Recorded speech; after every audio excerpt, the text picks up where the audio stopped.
महाराज, आज पुत्रदा एकादशी है। जिस नारी को संतान नहीं हो रही हो, बहुत प्रयास कर लिया हो, पुत्रदा एकादशी पूरे साल में 2 बार आती है। एक श्रावण के महीने में आती है, दूसरी पौषाधिक क्रम में आती है। श्रावण के महीने की जो पुत्रदा एकादशी होती है, ये संतान की वृद्धि करने वाली होती है। शंकर जी के मंदिर में जाकर, भगवान शिव के मंदिर में पूजन करके घी का 1 कटोरी में घी और 1 कटोरी में खीर शंकर के सामने रख देते हैं। भगवान शंकर के मंदिर पर चौखट पर घी का दिया लगा देते हैं। शंकर जी की चढ़ी हुई 1 बेलपत्र साथ में रखें और 1 बेलपत्र को उठाकर शंकर जी के मंदिर की चौखट पे ही बैठकर चबा चबा कर खा लेते हैं। जो 1 बेलपत्र लेकर आए हैं वो अपने पति को खिला देते हैं।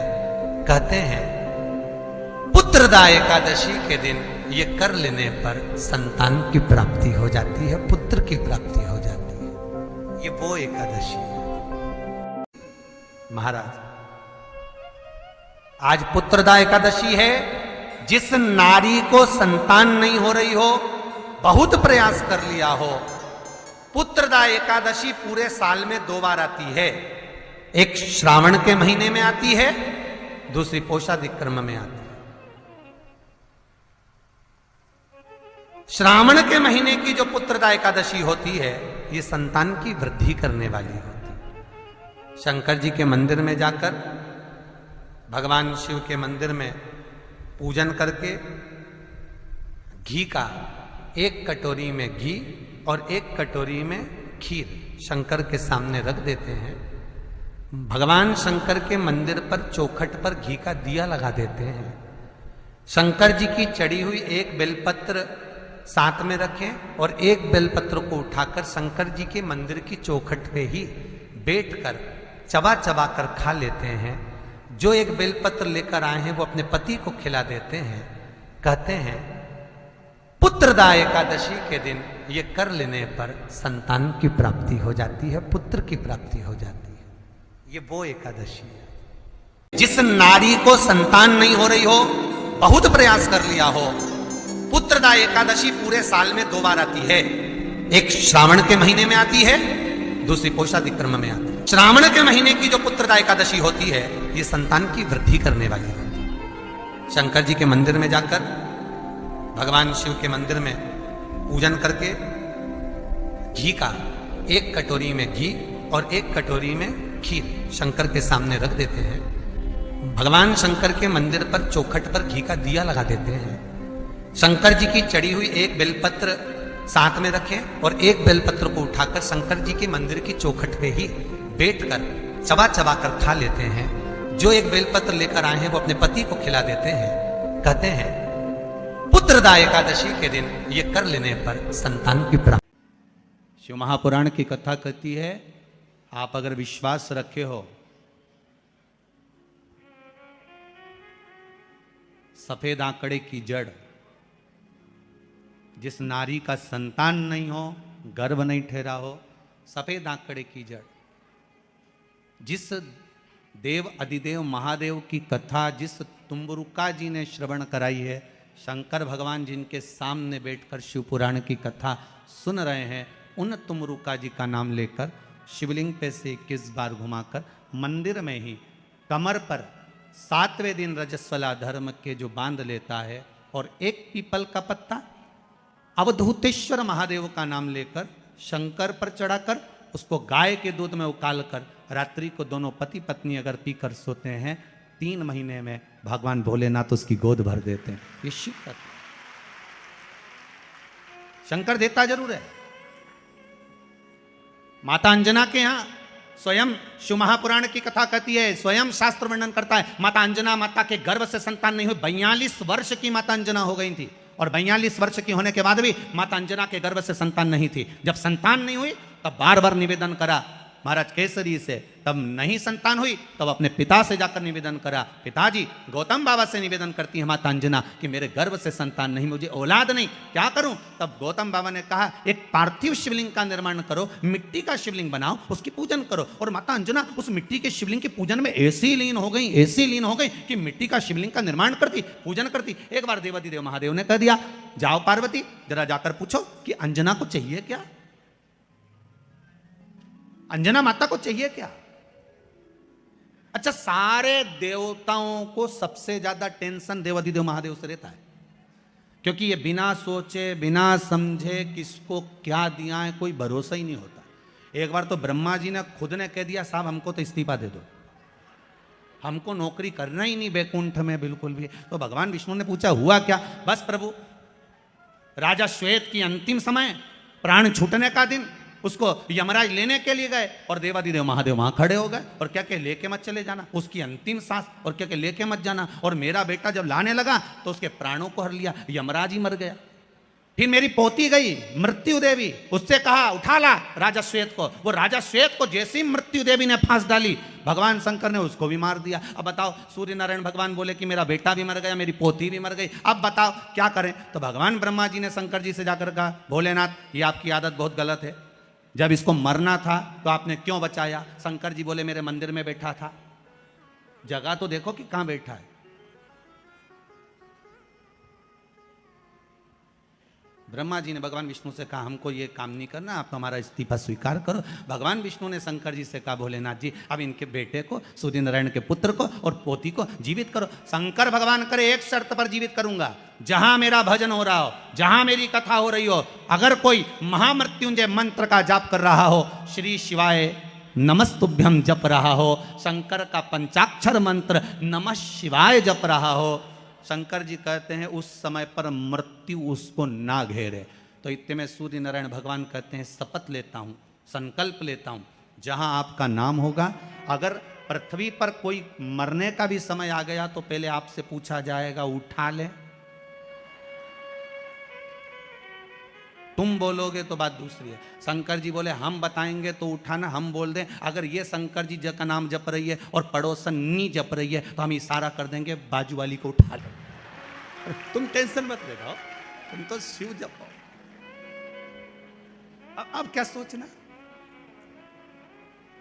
अब सोचो क्या, इसलिए शिव का धीमा बजाओ भोलानाथ डमरू। एक बात का और स्मरण रहे, खाने के लिए जो बेलपत्र हम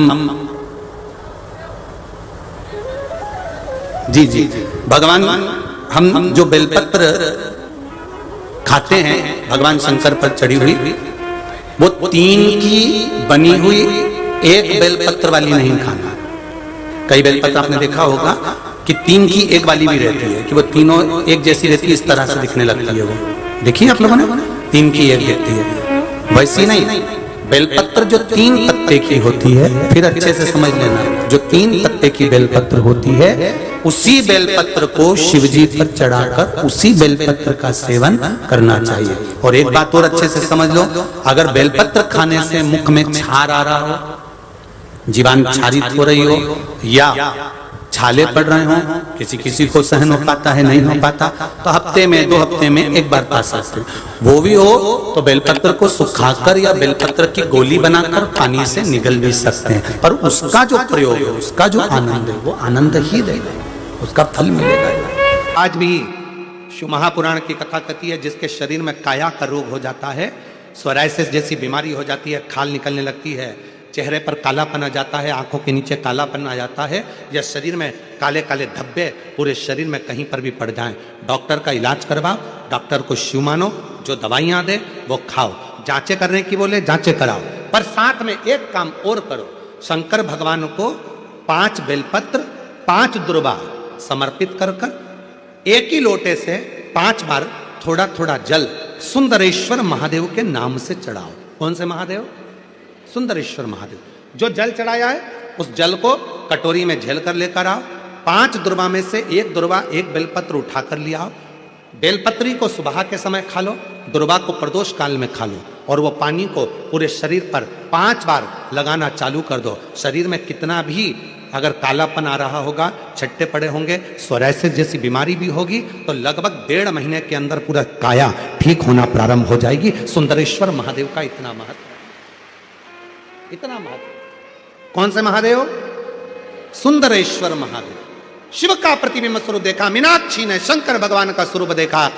राजा मलय ध्वज को मालूम पड़ा और राजा मलय ध्वज ने हाथ जोड़कर सुंदरेश्वर महादेव के साथ में मीनाक्षी देवी का मंगल विवाह कर दिया। जब सुंदरेश्वर महादेव के पास में मीनाक्षी जी आई तो शिव जी ने कहा, ए मीनाक्षी, याद करो तुम पार्वती हो, मेरे करीब में बैठकर मेरे त्रिगुणाकार स्वरूप का वर्णन कर रही थी। तुम्हारे मन में भाव आ गया था कि त्रिगुणाकार प्रभु के लिए मैं भी त्रिगुणाकार कोई स्वरूप धारण करूं, इसलिए तुम्हारा जन्म मलय ध्वज के घर में हुआ और तुम्हारे 3 स्तन हुए। 3 स्तन होने पर तुम्हारा एक स्तन मुझे देखकर नीचे गिरा और तुम मुझे सुंदरेश्वर महादेव के रूप में प्राप्त कर ली। हे मीनाक्षी, संसार सागर के उद्धार के लिए तुम मीनाक्षी के रूप में पूजाओगी और मैं सुंदरेश्वर महादेव के रूप में पूजाऊंगा। तमिलनाडु का वो पवित्र मदुरई का मीनाक्षी मंदिर आज भी 7 अजूबों में एक अजूबा है, जहां मीनाक्षी देवी और सुंदरेश्वर महादेव का पूजन होता है, जहां दुनिया के लोग दर्शन करने के लिए जाते हैं, आज भी दर्शन के लिए पहुंचते हैं। शिव का वो स्वरूप, मीनाक्षी देवी का वो स्वरूप, लोग जाते जरूर हैं। कहां गए थे? मदुरई गए थे। कहां गए थे? तमिलनाडु में मदुरई में मीनाक्षी मंदिर गए थे दर्शन करने का। इतना बड़ा मंदिर, 7 अजूबों में एक मंदिर। कभी मदुरई के उस मीनाक्षी मंदिर का इतिहास थोड़ा तो स्मरण में लाओ कि आखिर मीनाक्षी देवी थी कौन, सुंदरेश्वर महादेव थे कौन, क्यों प्रकट हुए, क्या कारण बन गया था कि माता मीनाक्षी के 3 स्तन हो गए थे, कारण क्या बन गया था, उसका स्मरण अपनी बुद्धि में होना चाहिए। आने वाली पीढ़ी, आने वाले बच्चे जब मदुरई जाएंगे तो आप उनको बता सकती हो कि यह मीनाक्षी देवी का मंदिर है, जो मां पार्वती का स्वरूप था, त्रिगुणाकार प्रभु के लिए त्रिगुण स्वरूप धारण करा था, इसलिए इनके 3 स्तन हो गए थे। बच्चे पूछेंगे, मम्मी ये कौन सी माता है जिनके 3 स्तनों का दर्शन होता है? बताना पड़ेगा आपको कि त्रिगुणाकार प्रभु के लिए त्रिगुणाकार स्वरूप धारण करने वाली वो मां मीनाक्षी थी, वो माता मीनाक्षी का स्वरूप था। त्रिगुणाकार प्रभु के लिए। मेरी जीजियों, कभी कभी जिस व्यक्ति के शरीर का ताप नहीं उतर रहा, ताप मतलब बुखार उतर ही नहीं रहा, डॉक्टर अपना काम कर रहे हैं, उनको करने दो, क्योंकि डॉक्टर शिव का रूप है। डॉक्टर दवाइयां दे रहे हैं, देने दो, डॉक्टर शंकर का रूप है। वो जांच का बोले जांच कराओ, दवाई का बोले दवाई खाओ, सब कुछ करो। उसके बाद भी अगर आधी रात को कोई डॉक्टर नहीं मिल रहा है और बहुत तेज बुखार शरीर में चढ़ गया है, बहुत तेज बुखार चढ़ गया, बहुत तेज। महाराज, एक यदि बहुत तेज बुखार चढ़ गया है और उतर ही नहीं रहा और उस समय पर कोई अपने दवाई भी दे दी, सब कुछ कर लिया, पर फिर भी वो बुखार उतरने को तैयार नहीं, तो अपने ही घर में जो भी शंकर का शिवलिंग हो, जो भी शिवलिंग, उसको तुरंत एक पात्र में रख लीजिए और हाथ में 2 कटोरी में या 2 पात्र में जल ले लीजिए और भगवान शंकर का नटराज रूप का दर्शन करिए। अपनी बुद्धि में नटराज भगवान का स्मरण करो कि जो चारों तरफ नटराज जी के अग्नि है, चारों तरफ। आप लोगों ने नटराज मूर्ति का दर्शन करा है कि नहीं करा? किस किस ने करा है, जरा बोलो। सबने करा है ना? नटराज भगवान के नृत्य की मूर्ति में चारों तरफ अग्नि का गोला है, चारों तरफ। नटराज भगवान का, नटकेश्वर महादेव का स्मरण कर कर दोनों कटोरी में जो जल है या पात्र में जल है, उसको धीरे धीरे शंकर भगवान पर, नटराज भगवान के चारों तरफ जो ज्वाला है, अग्नि है, उसका स्मरण कर कर चढ़ा दीजिए। शिवलिंग को उठाकर वापिस अपनी जगह पर रख दीजिए। जो कटोरी में जल इकट्ठा हुआ है प्लेट में, उसमें एक वस्त्र गीला कर लो और उसी वस्त्र को गीला करने के बाद एक चावल का दाना उस पात्र में डालकर रख दो जिसमें पानी था। उस वस्त्र को गीला कर कर उस बच्चे के पूरे शरीर पर 3 बार, या जिसको भी बुखार हो, महिला पुरुष, उसके शरीर को 3 बार, आधे घंटे के अंदर 3 बार उसको धीरे धीरे धीरे धीरे नटराज भगवान का स्मरण कर कर, नटकेश्वर महादेव का स्मरण कर कर उसको पोंछ दीजिए। 7 से 8 मिनट के अंदर उसका बुखार पूरा उतरना प्रारंभ हो जाता है, वो ज्वाला अपने आप धीरे धीरे शांत होने लगती है अपने। दवाइयां जरूर लेना, डॉक्टर को जरूर दिखाना, क्योंकि डॉक्टर शिव का रूप है, पर उसके साथ में नटकेश्वर महादेव का स्मरण भी कर। आइए, नटकेश्वर